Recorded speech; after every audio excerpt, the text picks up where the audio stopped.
शेवटची घोषणा मी देते, लोकशाहीचा विजय असो, दडपशाहीचा विरोध असो।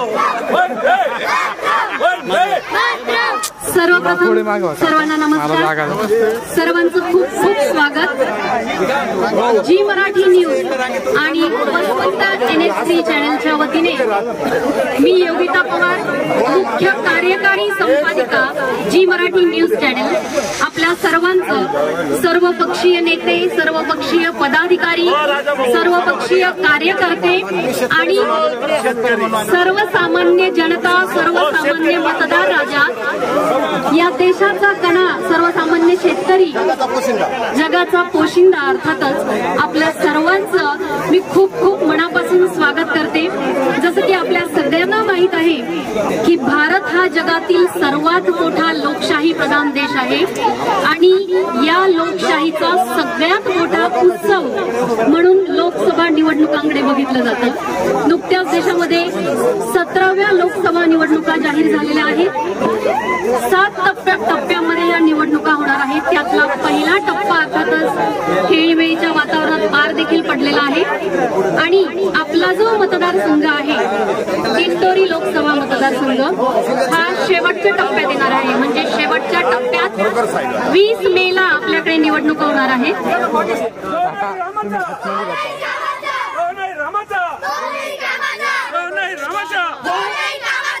आपण नंतर देऊया, अगोदर सर्वसामान्य लोकांचे काही प्रश्न आहे त्यांना सुरुवात करूया आपण। गोंधळ होऊ नये याची दक्षता सर्व पक्षीय पदाधिकाऱ्यांनी घ्यावी, विनम्र विनंती। मी सर्वच पक्षांना विनंती करते की आपण प्रत्येकाने आपले 2-2 प्रतिनिधी अगोदरच निवडून ठेवायचे, तेच फक्त बोलतील।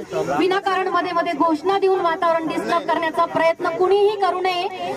आपण जरी सगळेजण वेगवेगळ्या पक्षात असलो तरी आपण एकाच मतदारसंघाचे आणि एकाच देशाचे सुजाण नागरिक आहोत, त्यामुळे आपण सर्वजण एक आहोत ही भावना प्रत्येकाने अगोदर मनात ठेवायची। तेव्हाच हा लोकशाहीचा मोठा उत्सव खेळीमेळीच्या वातावरणात पार पडेल। तर सगळ्यांना विनंती आहे की आपण आपले 2 प्रतिनिधी निवडून ठेवा, ही पहिली सूचना, तेच बोलतील। दुसरी सूचना, माझी प्रश्नपत्रिका असणार आहे, प्रश्न मी विचारणार आहे, त्याचे उत्तर प्रत्येक पक्षाच्या प्रतिनिधींना मी द्यायला सांगणार आहे आणि जे सामान्य जनतेचे प्रतिनिधी म्हणून इथे आलेले आहेत, जसं की शेतकरी वर्ग इथे आलेला आहे, त्यांनाही मी विचारणार आहे। प्रत्येक व्यक्तीला मुद्द्यावर विचारा, माझ्या मुद्द्यावर तुम्ही बोलायचं। तुमचे जर काही मुद्दे असतील तर आमचे चॅनेलचे प्रतिनिधी इथे उपस्थित आहेत, त्यांच्याकडे तुम्ही लेखी स्वरूपात तुमचा मुद्दा द्या, ते मला सांगतील त्यावर आपल्याला मत मांडायचं आहे की नाही। पण प्लीज मध्ये मध्ये तुमचा आरडाओरडा, तुमचे प्रश्न डिरेक्टली सांगायचे नाही, ही सगळ्यांना विनंती आहे। तर आपण पहिल्या प्रश्नापासून सुरुवात करूया, फार वेळ न दवडता। 2 प्रतिनिधी प्रत्येकाने ठरवून ठेवा। प्रश्न मांडला का आम्ही सांगू, तुम्ही बोला, कुणी बोलायचं हे तुम्ही ठरवा। सगळ्यांनी प्लीज घोषणा बॅकग्राऊंड म्युझिक म्हणून नाही दिलं तर चांगलं वाटेल, जेणेकरून वातावरण खेळीमेळीचं राहील। तर माझा पहिलाच प्रश्न जो सगळ्या भारतामध्ये आणि खास करून महाराष्ट्रामध्ये आणि त्यातही खास करून आपल्या निफाड तालुक्यामध्ये सगळ्यांना सतावतोय, ज्यावर आपला दिंडोरी लोकसभेचं भविष्य कदाचित अवलंबून आहे, तो प्रश्न म्हणजे कांदा प्रश्न, कांदा निर्यात बंदी। कारण अगोदरच सांगितलं की आपला देश हा कृषी प्रधान देश आहे, 80% जनता कृषी म्हणजे शेती वर्गात मोडते, त्यामुळे पहिला प्रश्न कांदा निर्यात बंदी। मी अर्थातच सत्ताधारी गटापासून सुरुवात करेल की कांदा निर्यात बंदीसाठी आपण काय उपाययोजना यापूर्वी राबवल्या आहेत आणि कुणी उत्तर द्यायचं हे तुम्ही ठरवायचं आहे। अर्थातच कांदा निर्यात बंदी, निश्चितपणानं दिंडोरी लोकसभेचा जर विचार केला तर दिंडोरी लोकसभा मतदारसंघामध्ये कांदा प्रश्न निश्चितपणानं ज्वलंत आहे, परंतु त्याची पार्श्वभूमी सुद्धा आपल्याला खऱ्या अर्थानं बघून घ्यावं लागेल। कांदा बंदी, निर्यात बंदी ही काही ह्याच सरकारने केली असा काही विषय नाही। 10 वर्ष या देशाचे कृषी मंत्री आदरणीय शरद पवार साहेब ज्यावेळेस होते त्यावेळेस सर्वात जास्त निर्यात बंदी कांद्याची ही त्यावेळेस झालेली आहे। ज्यावेळेस कांद्याचे रेट वाढतात त्यावेळेस आत्ता यांचे जे नेते म्हणतात, राहुल गांधी पंतप्रधान पदाचे जे उमेदवार आहेत, ते स्वतः लोकसभेमध्ये कांद्याची माळ घालून कांदाचे रेट वाढले म्हणून प्याज महंगा हो गया असं म्हणून संसदेतनं वॉकआउट करतात. मग अशा वेळेस यांना दिसत नाही की का शेतकऱ्यांचं हित, फक्त निवडणूक आली की मग कांदा निर्यात बंदी असं म्हणायचं. आणि खऱ्या अर्थानं जर आपण 10 वर्षाचा जर विचार केला तर निश्चितपणानं या देशाचे कृषी मंत्री असताना शरद पवारांना लोकांनी कांदे मारलेले, ज्या वेळेस देवळ्याला अक्षरशः कांदे मारलेले या सरकारच्या काळामध्ये 1000 रुपयाच्या आत कांदा हा 10 वर्षाच्या वेळेस आला नाही. एवढी नाही खरेदी ज्यावेळेस शरद पवार या देशाचे कृषी मंत्री होते, इंडियाचं सरकार होतं, त्यावेळेस नाफेड तर्फे फक्त 50,000 मेट्रिक टन कांदा हा खरेदी केला जायचा.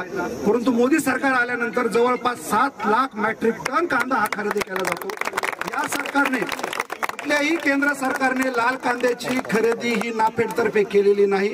केवळ एकमेव नरेंद्र मोदी सरकार आहे की त्यांनी लाल कांद्याची खरेदी ही केलेली आहे. त्यामुळे निश्चितपणानं हे मगर मचके आसू आहे. शेतकऱ्यांच्या प्रति यांना कुठलाही कळवाळा नाही. अशा प्रकारचं हे उगीच आता शेतकरी शेती सोडून दुसरा मुद्दाच या निवडणुकीमध्ये यांच्याकडे. आपण परत येऊ तुमच्याकडे. आता विरोधी पक्ष म्हणून मी तुमच्याकडे पक्षांनंतर मी तुमच्याकडे पण येणार आहे. मी प्रत्येकाला संधी देणार आहे. आणि शेतकरी तुमचा प्रश्न सांगा. कांदा निर्यात बंदीवर त्यांनी जे मत मांडलं त्याबद्दल तुमचं काय मत? लाल कांद्याची निर्यात 92-93 साली ज्यावेळेस पेट्रोल डिझेल 6.5 रुपये होतं त्यावेळेस काँग्रेसच्या नरसिंहराव सरकारने 100 रुपये क्विंटलला अनुदान दिलं होतं. याच पिंपळगावात बरेच म्हातारे लोकांना माहिती आहे. गेल्या वर्षी लाल कांद्याचा गोंधळ झाल्यानंतर 350 रुपये दिलं आणि आज पेट्रोल डिझेलची किंमत काय हे तुम्हाला माहिती आहे. म्हणजे हे जे कॉस्टिंग आहे, जेवढ्या अॅग्रो इनपुटच्या किमती वाढल्या त्या तुलनेत आमच्या शेती उत्पन्नाचं पुढचं आउटपुट वाढलंच नाही. आणि आज आपण म्हणतोय निर्यात बंदी. आम्हालाही माहिती आहे त्यांनी काय उत्तर दिलंय काय नाही. पण गेल्या 10-12 दिवसापूर्वी 55,000 टनाची निर्यात डिक्लेअर झाली आणि काल परवा गव्हर्नमेंटचं वाणिज्य डिपार्टमेंट डिक्लेअर करतं 5,000 टन झालंय. तुम्हाला मी दाखवत होती बातमी सुद्धा. मग शासन हे असं का लपवतंय? एक जर लपवत असतील आकडेवारी एक समोर द्या. दुसरी गोष्ट, आज जर निर्यात बंदी नाहीये तर डोमेस्टिक मार्केटला सुद्धा चांगला भाव असून सुद्धा मुद्दामून स्टोरेजला बंदी आणली जाते. दुसरी गोष्ट, ज्या शेतकऱ्यांच्या बांधावर ज्या शरद पवार साहेबांनी कांदा चाळीच्या अनुदान स्कीम केलेल्या होत्या, माझी स्वतःची चाळ आहे, एका चाळीला अनुदान मिळालं. माझ्या भावाचा दुसरा गट नंबर आहे, अजूनही 6 वर्षापासून अनुदान मिळालं नाही. सर वैयक्तिक नकोय. नाही वैयक्तिक नाही, अनुदान प्रत्येकाला मिळालेलं आहे. कांदा चाळीचं अनुदान प्रत्येकाला मिळालं. NHB आणि NHM कडून. हे व्यापाऱ्यांना मिळत नाही, हे शेतकऱ्यांना मिळतं. लॉटरी सिस्टीम का काय प्रेफरन्स दिला जातो, महिला शेतकरी वगैरे सगळा, हे सगळं काही बंद झालेलं आहे. आणि कांद्याचा गोंधळ जो आहे त्या आजही आमचं म्हणणं आहे का निर्यात बंदी काय ते जाऊ द्या, तुम्ही आम्हाला MSP द्या ना, द्या. 3,000 रुपयाची कॉस्टिंग आहे, आम्हाला मान्य आहे. 3,000 रुपयाची कॉस्टिंग मान्य आहे. शेतकरी इथं शेतकऱ्यांकडे ना. कांद्याचा प्रश्न जो आपण उपस्थित केला त्याच्यावर आमच्या विरोधी गटाच्या किंवा सत्ताधारी पक्षानं जे काही उत्तर दिलेलं आहे किंवा शरद पवार साहेबांच्या काळामध्ये काय झालं. शरद पवार साहेब कृषी मंत्री असताना ज्यावेळेस निर्यात मूल्य वाढवलं गेलं आणि भाजपवाले म्हणतात पवार साहेबांवर कांदा फेकला, ही वस्तुस्थिती आहे, आम्ही नाकारत नाही. परंतु साहेबांनी तातडीनं दिल्लीला मिटिंग लावली आणि निर्यात मूल्य कमी करून शेतकऱ्यांच्या कांद्याला पूर्ण परवानगी देऊन कांदा चालू झाला. आणि तसं काही यांच्या आज 2 महिन्यापासून कांद्याबद्दल शेतकरी ओरडतोय. भाजप सरकारनं किंवा स्थानिक आज इथले जे काही लोकसभेचे उमेदवार आहेत, भारतीताई पवार या मंत्री आहे केंद्रामध्ये, यांनी या संदर्भानं काय भूमिका घेतली याचा जर सत्ताधाऱ्यांनी आमच्या प्रश्नाला उत्तर दिलं तर आम्ही त्यांचं निश्चित स्वागत करू. निश्चितच आपण त्यांच्याकडे जाऊ. आता आपण शेतकऱ्यांचं मत जाणून घेऊया या विषयावर.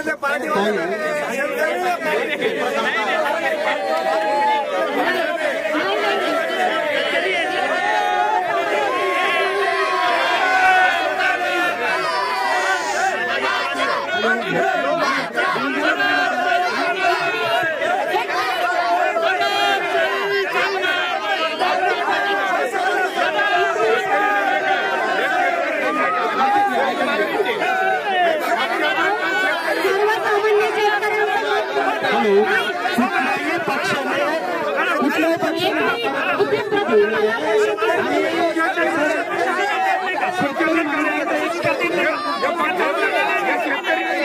शेतकरीमधून एक प्रतिनिधी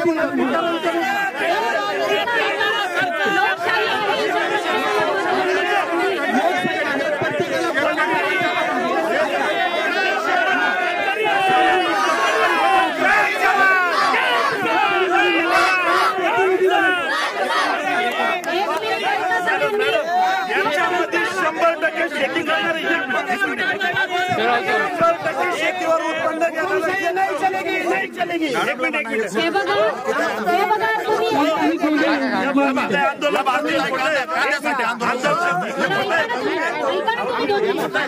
हॅलो काका प्रेम सोडा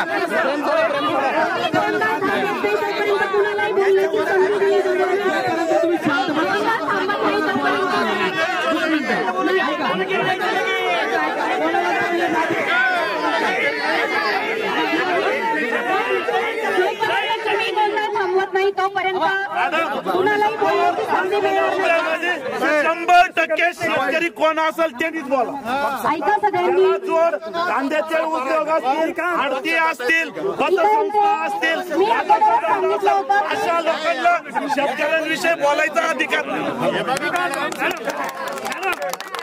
ऐका आपल्याला तर मग आपला कार्यक्रम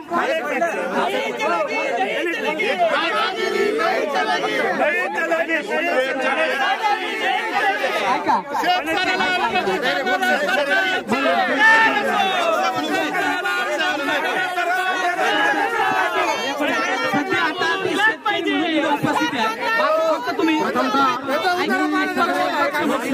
फार मोठा मान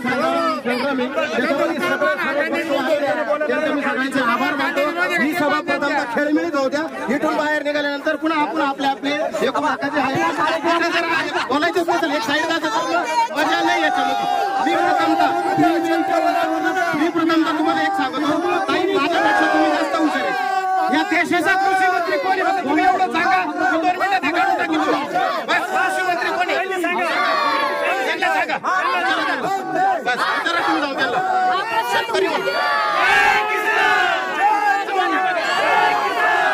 त्यांनी विचारलेला प्रश्न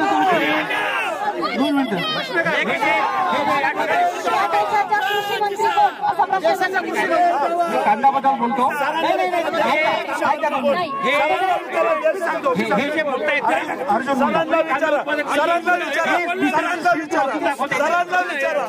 सरांना विचारा देशाचे कृषी मंत्री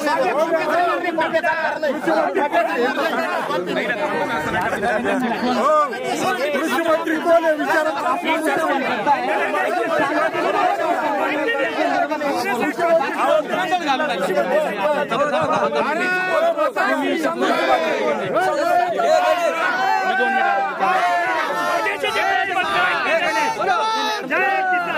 तानाशाही नहीं चलेगी, नहीं चलेगी, नहीं चलेगी. तानाशाही नहीं चलेगी. आपला एक मिनिट तुम्ही बाईक पक्ष प्रचाराला आलेला नाहीये. त्या निमित्ताने कुठलीही घोषणाबाजी करू नका. पत्रकारांना प्रश्न विचारू द्या. सगळ्यांनी शांत राहा. कुठलीही घोषणा करू नका. हा फक्त पत्रकारांचा कार्यक्रम आहे. याच्यात वैयक्तिक कुठलाही प्रश्न करू नका. 2 मिनिटं मॅडम तुम्ही तुमचा प्रश्न विचारू शकता. कुठला आहे आपला दुसरा प्रश्न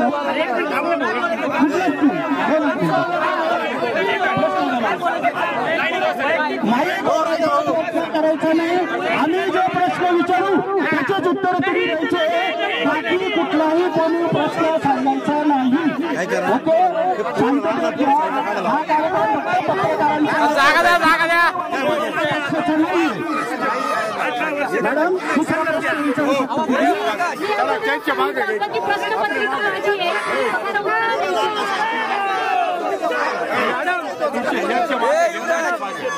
युवराज मागे सरकार थोडे सरकार मागे थोडे थोडे मागे सरकून घ्या मग त्यांची थोडे मागे सरकार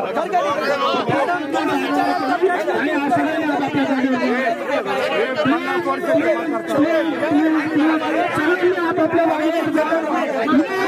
बोलणं कुठलंही करू नका. सगळ्यांनी आपापल्या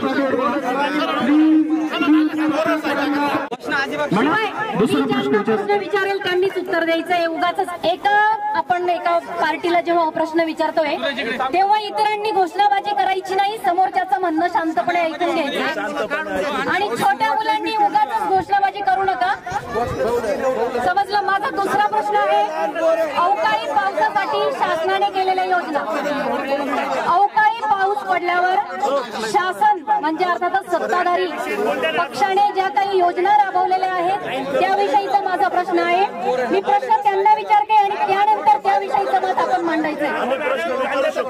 नाही, अवकाळी पाऊस आणि त्याविषयी आपण कांद्याचा प्रश्न झालाय सर. पुढचा प्रश्न घेतला जो खुलासा तो पण खुलासा घेतला पाहिजे. कांद्याच्या बाबतीतला खुलासा हे सर देत आहे आणि सगळ्यांनी शांततेत ऐकायचंय. आपल्याला हा कार्यक्रम खेळीमेळीच्या वातावरणातच पार पाडायचा आहे. दुसरा विषय घ्या ना. कांद्याचा प्रश्न जो आहे, एक मिनिट, सगळे आपण जे आहोत आपण एका गावातले आहोत. एक मिनिट, दादाला विचारलं तर आम्ही सुद्धा एकाला उत्तर द्यायला लावू. कांद्याच्या बाबतीतच द्या उत्तर. मी पण एका लाईनीमध्येच उत्तर देतो, फार वेळ घेत नाही आपला. मग जे महाविकास आघाडीचे जे कार्यकर्ते इथे जे आहेत कांद्याच्या प्रश्नाबाबत आपण जो प्रश्न विचारला आणि त्यांनी जे उत्तर दिलं का MSP लागू का नाही करत. आदरणीय शरदचंद्रजी पवार साहेब कृषी मंत्री असताना डॉक्टर स्वामीनाथन आयोग त्यावेळेला तो लागू करावा यासाठी विरोधींनी, ज्या वेळेला विरोधी पक्षात बसलेले होते BJP त्यावेळेला त्यांनी तो लावून धरलेला प्रश्न त्यावेळेला शरदचंद्र पवार साहेबांनी का नाही सोडवला. हा डॉक्टर स्वामीनाथन आयोग जो आहे MSP करता होता आणि त्याचं उत्तर त्यांच्याकडून मागा ना, का नाही MSP लागू. नक्कीच आपण हे उत्तर त्यांच्याकडनं घेऊ. पण आता आपण पुढच्या प्रश्नाकडे जाऊया. मॅडम यांनी सांगितलं पवार साहेब होते त्यावेळेस आम्ही पण BJP बरोबर होतो. त्या शेतीच्या मालाला काहीतरी BJP सरकार योग्य पद्धतीने स्वामीनाथनचा खुलासा करून MSP देतील हे मोदींची त्यावेळेस सांगत होते. आम्ही त्याच्यामुळं BJP बरोबर गेलो आणि हीच ती BJP 750 शेतकरी पंजाब मधले गेले आणि हे त्यांना खालिस्तानी म्हणतात. 10 वर्ष आम्ही भारतीय जनता पार्टी बरोबर राहिलो. त्यांनी शेतीसाठी 1 रुपयाचा किंवा 1 चांगलं अनुदान कांद्यासाठी दिलं नाही आणि त्यातले त्यात हे म्हणतात 7 लाख मेट्रिक टन कांदा जर भारतामध्ये नाफेड खरेदी करते, जर एवढा स्टॉक असताना बाकीचा कांदा निर्याती बंदी का केली. जर पूर्वी 70,000 मेट्रिक टन कांदा खरेदी होत होता राज्य शासनाकडे किंवा केंद्र शासनाकडे किंवा नाफेडकडनं, आज तो 7 लाख मेट्रिक टनाकडे पर्यंत गेला. त्यांच्या म्हणण्यानुसार एवढा कांदा स्टोअर करून सुद्धा देशामध्ये कांद्याचा तुटवडा होतो. याचा अर्थ यांनी फक्त कागदावरती 7 लाख मेट्रिक टन कांदा भरला आणि ते पैसे स्थानिक केंद्रीय मंत्री असतील किंवा सरकार असेल यांच्या ठेकेदारांच्या खिशात हा पैसा घातला.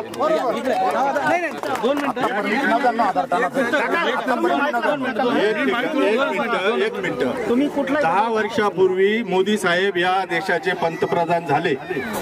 पवार साहेब असतील किंवा काँग्रेस असेल या लोकांनी शेतकऱ्यांकडे दुर्लक्ष केलं किंवा स्वामीनाथन आयोग लागू केला नाही म्हणून जनतेने नाकारलं. 10 वर्ष तुम्ही झोपले होते का. आता स्वामीनाथन आयोग तुम्हाला का आठवला. तुम्ही काय करीत होते. सत्ताधाऱ्यांनी काय केलं हे सांगावं. स्वामीनाथन ते आम्हाला विचारते स्वामीनाथन आयोग का नाही लागू केला.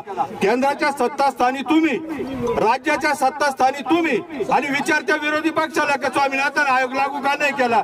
म्हणजे याच्यासारखा हास्यास्पद प्रश्न नाही, याच्यासारखा हास्यास्पद प्रश्न नाही. बीजेपीचा विषय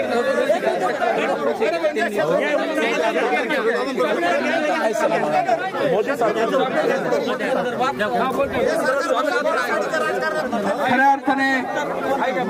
खऱ्या अर्थाने विरोधी पक्षाने आता जो मुद्दा मांडला की स्वामीनाथन आयोग यांनी का लागू केला नाही, शेतकऱ्यांचं हित म्हणून मोदी सरकारनं 3 कृषी कानून लागू करण्याचा निर्णय घेतला. हेच विरोधी शेतकरी ज्यांनी सध्या हे सगळे शेतकरी स्वतःला शेतकरी नाही म्हणवते, हे खऱ्या अर्थाने कोणत्या तरी पक्षाचे एजंट आहे आणि यांनी स्वतःला नाव दिलं शेतकरी. आणि यांनी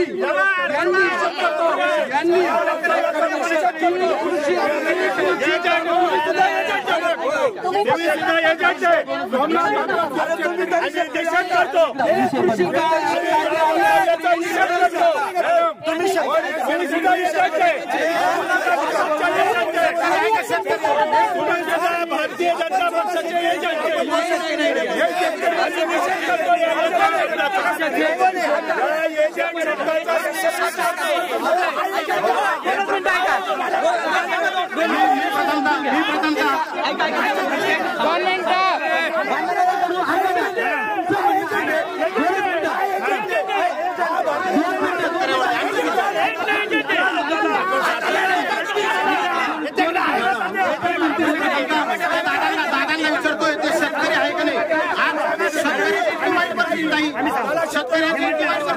शेतकऱ्यांच्या मुलांना मुली द्यायला कोणी तयार नाही. शेतकऱ्यांच्या मुलांना मुली द्यायला कोणी तयार नाही. भाऊ तुम्ही शेतकरी आहे का नाही?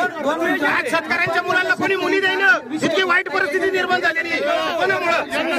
सगळं आयात करू राहिले, सगळं आयात करू लागले. शेतकऱ्यांची बाजू घ्या, शेतकऱ्यांची पाया पडतं तुमच्या. शेतकरी आहे का नाही? शेतकरी जगाचा पोशिंदा आहे, जगाचा. शेतकरी जर गेला तर काय करणार तुम्ही? त्यांनी सांगितलं की स्वामीनाथन आयोगाच्या विषयावर बोलले. 3 कानून नरेंद्र मोदी या देशात आणणार होते. मॅडम प्रश्न बंद करा. कायदे या देशात आणणार होते.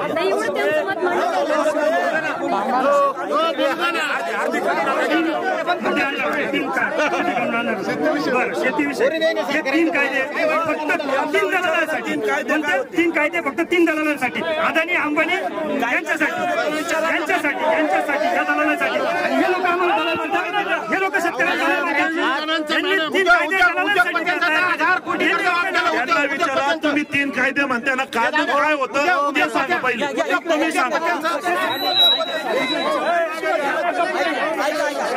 ऐका, शांतता घ्या, शांतता घ्या. ऐका, सगळ्यात शांतता घ्या, शांतता. सर्व मित्र परिवाराला मी विनंती करतो या ठिकाणी आपण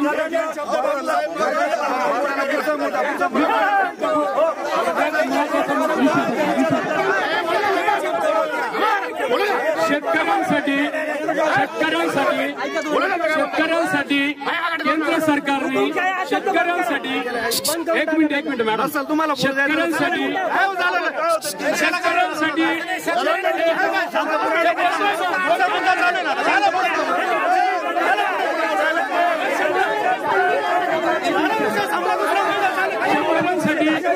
शेतकऱ्यांसाठी केंद्र सरकारने सगळ्यांनी ऐका, कुठे ऐका सगळ्यांनी शेतकऱ्यांसाठी महत्वाचं म्हणजे मोदी सरकारने जो काही ड्रायपोर्टचा विषय खऱ्या अर्थाने गेल्या 12 वर्षापासून प्रलंबित असतो. आता सगळ्या विरोधकांनी ऐका, मी शेतकऱ्यांसाठी बोलतोय आणि कागदावर बोलतोय. कुठे साहेब ऐका, शेतकऱ्यांसाठी मॅडम एक मिनिट, पत्रकार एकच मिनिट,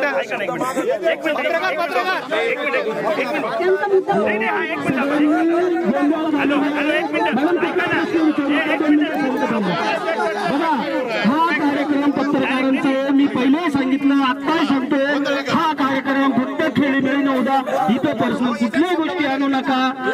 फक्त आम्ही विचारलेल्या प्रश्नांची उत्तरं द्या. थोडी जागा नाही का? सगळ्यात महत्वाची गोष्ट सन्मान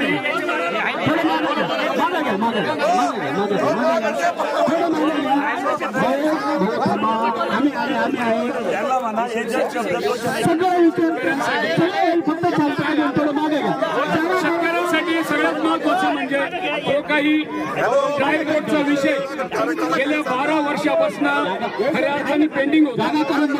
ड्रायपोर्टचा ड्रायपोर्टचा विषय मोदी सरकारने त्या ठिकाणी मार्गी लावला. ऐका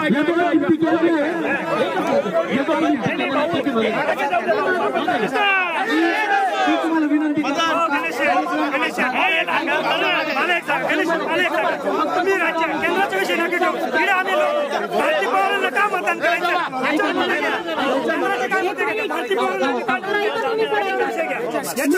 मुद्दे आमच्याकडे तुम्ही फक्त उत्तर द्यायची वैयक्तिक टिप्पणी चालू केलेली ती नको आहे.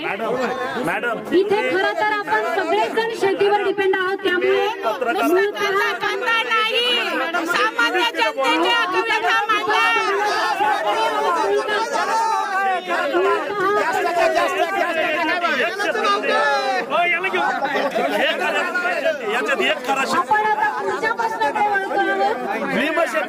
जनतेच्या शेतकरी 100% शेतकरी मग त्यांना एजंट म्हणणं हा दिशाच करण्याची गोष्ट आहे. शेतकऱ्याबद्दल जे काही एजंट म्हटले आहे त्याच्याबद्दल मी क्षमा मागतो. गायकवाड साहेब त्याला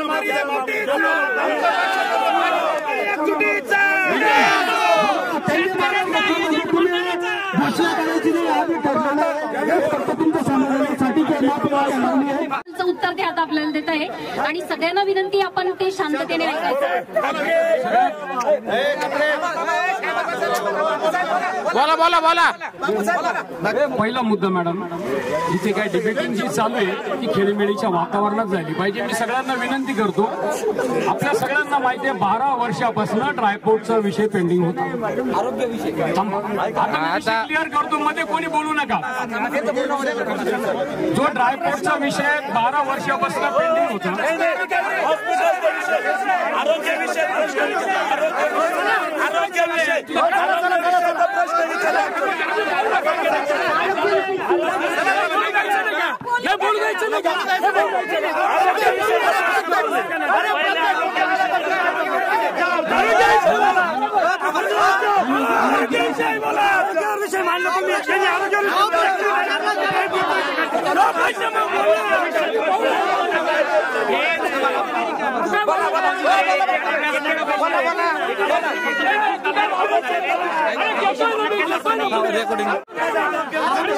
काय म्हटलं प्रश्न अरे कशाला मॅडम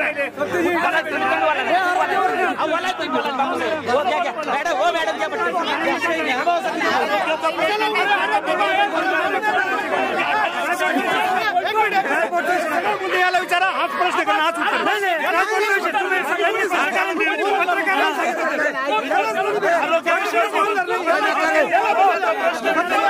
मागावा मागावा मागा.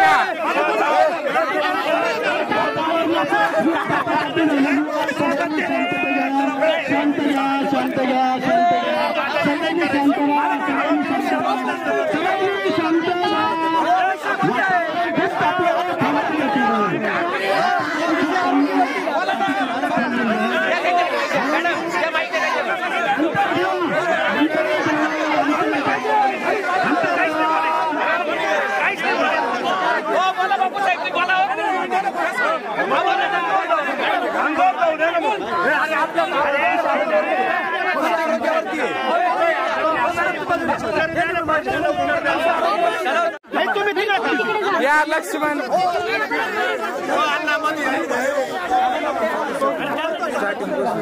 आणि एकही व्यक्ती इथे माईक धरायला येणार नाही. मी स्वतः तुमच्याजवळ येणार, एकही व्यक्ती माईक पकडायला मध्ये येणार नाही. आपण पुन्हा आपल्या आरोग्याच्या मुद्द्यावर येतोय आणि मी त्यांचं मत जाणून घेत होतो.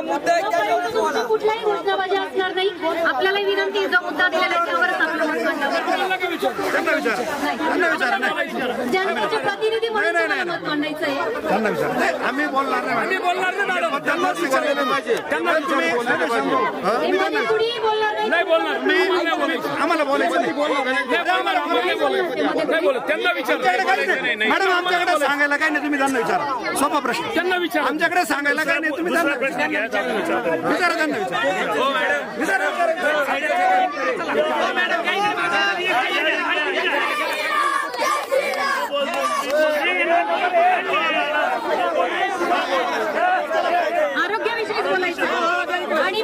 कुणीही काही मत मांडणार नाही या विषयावर. मॅडम, आरोग्य केंद्रीय मंत्र्यांनी 1 रुपयाचं औषध किंवा 1 PSC लोकसभेमध्ये या दिंडोरी लोकसभा मतदारसंघामध्ये बांधलेलं नाही. त्याच्यामुळे त्यांच्याकडे मुद्दा नाही बोलायचा म्हणून ते पळवाटा काढताय. कुठल्या प्रकारची चीड करून ते पळून जायच्या मार्गावर.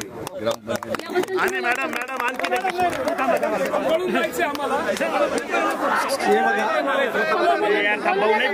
भाऊ नाही बोलले थांबून घे.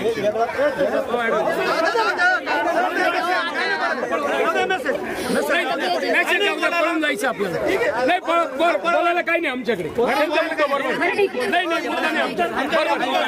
ते उत्तर देत आहे पण त्यांचं म्हणणं बरोबर आहे. आमच्याकडे मुद्दा नाही मांडताय ते मांडू द्या त्यांना त्यांचं मत. बोला बोला बोला. 50% दादा सरक नका बोलू.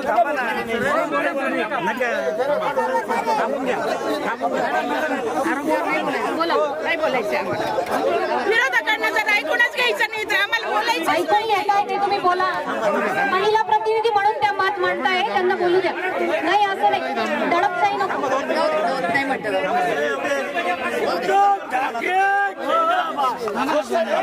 बरं ठीक आहे. आपण पुढच्या मुद्द्याकडे वळूया. शिक्षणाचा मुद्दा. खरं तर शिक्षण हा अतिशय गंभीर विषय आहे आणि आपण सगळेजण बघतोय की आपल्या मतदारसंघामध्ये शिक्षणाच्या म्हणजे व्यावसायिक शिक्षणाच्या फारशा सुविधा उपलब्ध नाहीये.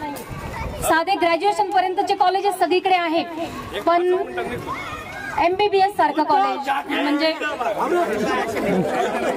त्यानंतर इंजिनिअरिंग साठी यासारखे जे क्षेत्र आहे व्यावसायिक क्षेत्र त्यासाठी कुठलंही शासकीय कॉलेज आपल्या मतदारसंघामध्ये नाहीये. पिंपळगाव सारख्या शहरामध्ये देखील शिक्षणाच्या सुविधा ग्रॅज्युएशनच्या पलीकडे गेलेल्या नाहीयेत. तर याबद्दल आपल्या दोन्ही गटांनी मत व्यक्त करायचंय. शिक्षणाची सुविधा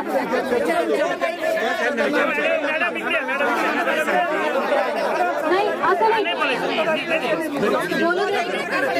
रिक्वेस्ट करते ना तुम्हाला बोलू दे. नाही बोलायचं.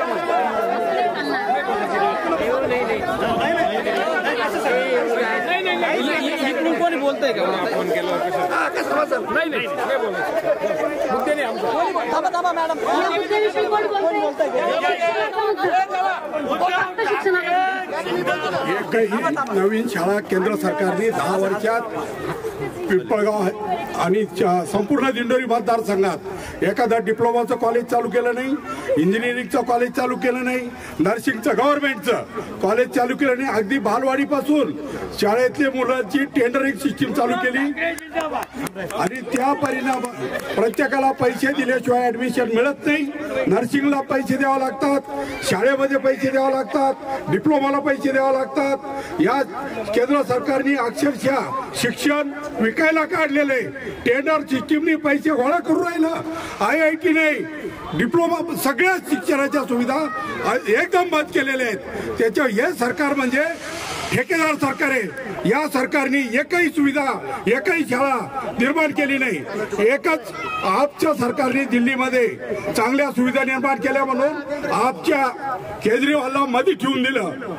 आरोग्य खात्याच्या त्यांनी सिस्टीम चालू केल्या म्हणून त्यांच्या आरोग्य मंत्र्याला मध्ये ठेवून दिलं.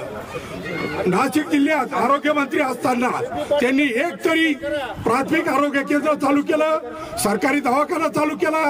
काय केलं? त्यांना त्याची उत्तरं नाहीत म्हणून ते बोलू शकत नाहीत.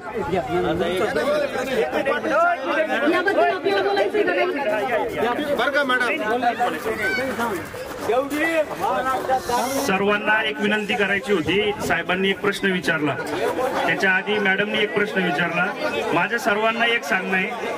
ए गपरे भाऊ, ए गपना तू. विषय असा आहे की पहिला प्रश्न विचारला, त्याच्यानंतर काकांनी एक प्रश्न विचारला, सत्यजितनी एक प्रश्न विचारला. या सगळ्या प्रश्नांचे सगळ्यांकडे आमच्या सर्वांकडे उत्तर आहेत किंवा प्रतिनिधी बोलतील. आमचं म्हणणं एवढंच आहे की याच्या आधी जी गोष्ट झाली सत्यजित कडनं बापूदादा आणि सतीश भाऊ, तुम्ही एकमेकांची सत्यजित विषय असा आहे की इलेक्शन संपून जाईल आणि आपल्याला इथंच राहायचंय, परंतु हे झाल्यावर वैर कायमचं नको आहे. एक नाही ऐका नाही थांबा ना पण या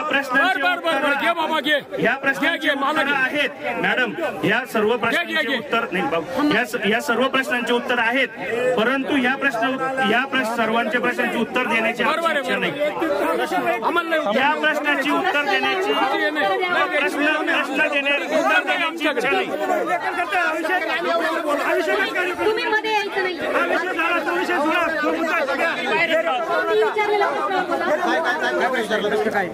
शिक्षण व्यवस्था आपल्या मतदारसंघातील शिक्षणाची काय परिस्थिती एखादा मेडिकल कॉलेज दाखवा 10 वर्षामध्ये या दिंडोरी मतदारसंघात किंवा केंद्रीय आरोग्य मंत्री या मतदारसंघातले त्यांनी सांगावं एखादं डिप्लोमेचं आणलं तर मेडिकल कॉलेज ही पिंपळगाव पीएससी इथं एखाद्या शेतकऱ्याला जर सर्प जर जमला तर तिथं लस सुद्धा नाही इथं काय करायचं शेतकऱ्याने कोणाकडे जायचं सांगा तुम्ही मला काय देश टाकी का हे सांभाळायचं आहे तुम्ही देश सांभाळा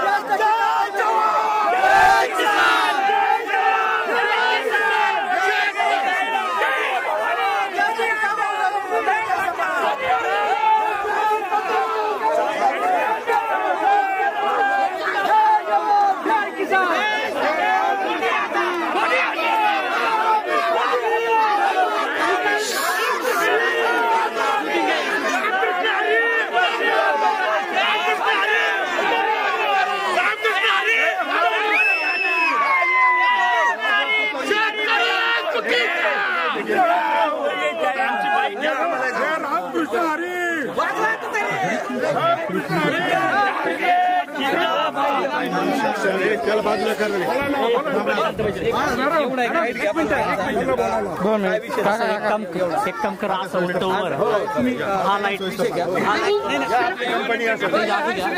या ठिकाणी मात्र बंद केलं शेवटी मतदारसंघामध्ये राजकीय जुगलबंदी पण कशासाठी तर आपल्या मतदारसंघात झालेली विकास कामं आणि होऊ घातलेली विकास कामं याविषयीचं मत मांडण्यासाठी आपण ही जुगलबंदी आयोजित केली होती पण काही गोंधळ असताना आपण ती आता बंद करतोय आणि त्याबद्दल आता आपलं काय मत आहे ते मी जाणून घेण्यासाठी उत्सुक आहे पण माझी विनंती आहे की आपण आता सहकार्य